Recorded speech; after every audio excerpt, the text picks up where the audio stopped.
یہ بات ذہن میں رہے ہمیشہ کہ رزق جو اللہ نے عطا فرما دیا ہے اس کو انسان بڑھا نہیں سکتا، رزق وہی رہنا ہے، ہاں لیکن ایک طریقہ ہے، ایک عمل ہے جو انسان کرے تو اللہ اس کے رزق کو بڑھا دیتا ہے۔ اللہ اس پر قادر ہے، جب چاہے جس کے رزق کو چاہے جتنا چاہے بڑھا دے۔ ایک طریقہ ہے جو انسان اپنائے تو اللہ خود رزق کو بڑھا دیتا ہے انسان کے رزق کو۔ وہ کیا طریقہ ہے؟ حضرت موسیٰ علیہ السلام، اللہ سے ہم کلام ہوتے، ایک شخص حضرت موسیٰ علیہ السلام کو روکا، غریب آدمی تھا، مشکل سے کھانا پینا پورا کرتا تھا، کہا کہ آپ اللہ سے کلام کرتے ہیں، اب جب آپ اللہ سے ہم کلام ہونا تو میری ایک فریاد کیجئے گا، آپ میرے نبی ہیں، میں آپ کا امتی ہوں، آپ میری حاجات اللہ تک پہنچائیے گا، میری عرض کیجئے گا کہ اللہ نے جو میرا مقسوم لکھ رکھا ہے نا، ٹکڑوں ٹکڑوں میں مجھے دیتا ہے، کچھ آج دے دیا، کچھ کل دے دیا، اس طرح کر کے ٹکڑوں میں دیتا ہے،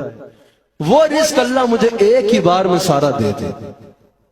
حضرت موسیٰ علیہ السلام اللہ کریم کے حضور حاضر ہوئے، اللہ کریم سے عرض کی کہ اللہ تیرا فلاں بندہ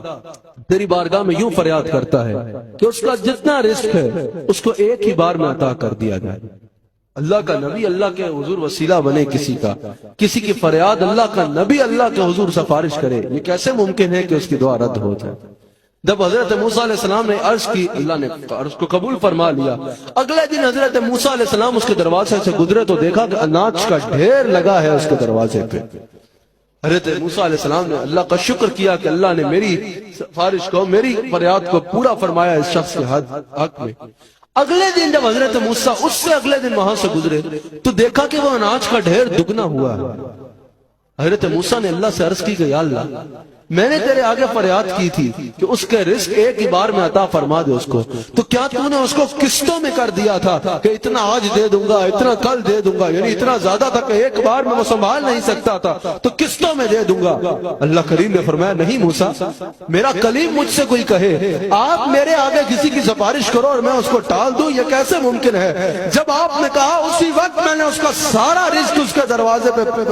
میرے حکم سے پہنچ گیا تھا۔ حضرت موسیٰ علیہ السلام نے عرض کی کہ یا اللہ پھر یہ کیسے ممکن ہوا کہ جب میں اگلے روز وہاں سے گزرا تو وہ مال دگنا ہو چکا تھا، پہلے روز جتنا مال موجود تھا اگلے روز وہ مال دگنا ہو چکا تھا۔ اللہ کریم نے فرمایا موسیٰ،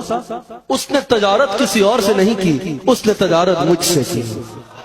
اگر وہ چاہتا تو الٹی چالیں بھی کھیل سکتا تھا، وہ سوچتا کہ اس رزق کو وہ دنیا سے تجارت کر کے شاید بڑھا لے، اس کو جو ہے وہ غلط انداز میں استعمال کر کے شاید بڑھا لے، اس کو دنیا میں انویسٹ کر کے وہ اس مال کو بڑھا لے، لیکن اس کو یہ یقین تھا جو رزق اللہ نے لکھا ہے اس کو کوئی بڑھا نہیں سکتا۔ وہ بندہ اچھا تھا، اس نے میرے سے تجارت شروع کر دی، اس نے اعلان کر دیا میرے علاقے میں جو غریب بستا ہے آج اللہ نے مجھے بہت دیا ہے، میرے دروازے سے لے جائے۔ جب اس نے میری مخلوق کو دینا شروع کیا اس نے مجھ سے تجارت شروع کر دی۔ اللہ نے فرمایا اب میری شان کے شایع نہیں ہے کوئی مجھ سے تجارت کرے اور بھوکا مر جائے، اب جب تک وہ زندہ ہے اس کے دروازے سے اناج ختم نہیں ہوگا، اس کے دروازے سے رزق ختم نہیں ہوگا۔ یہ تو صرف زندہ ہے نا، دیکھو ذرا خواجہ عبد الکریم کو، دیکھو ذرا مجدد الفسانی کو، دیکھو ذرا باقی باللہ کو، دیکھو ذرا شاہ نقشبند کو،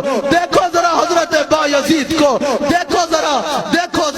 اللہ اکبر غوث اعظم کو، دیکھو ذرا داتا علی حجویری کو، ان بزرگان دین کو دیکھو، یہ قبروں میں جا چکے ہیں لیکن پھر بھی ان کے دروازے سے رزق ختم نہیں ہو رہا۔ وجہ یہ ہے کہ انہوں نے تجارت دنیا سے نہیں بلکہ اللہ سے کی، انہوں نے تجارت اللہ سے کی ہے، یہ اللہ سے تجارت کرتے ہیں، ان کے دروازے سے اب رزق ختم نہیں ہونا، ان کے دروازے سے اب کبھی رزق ختم نہیں ہونا۔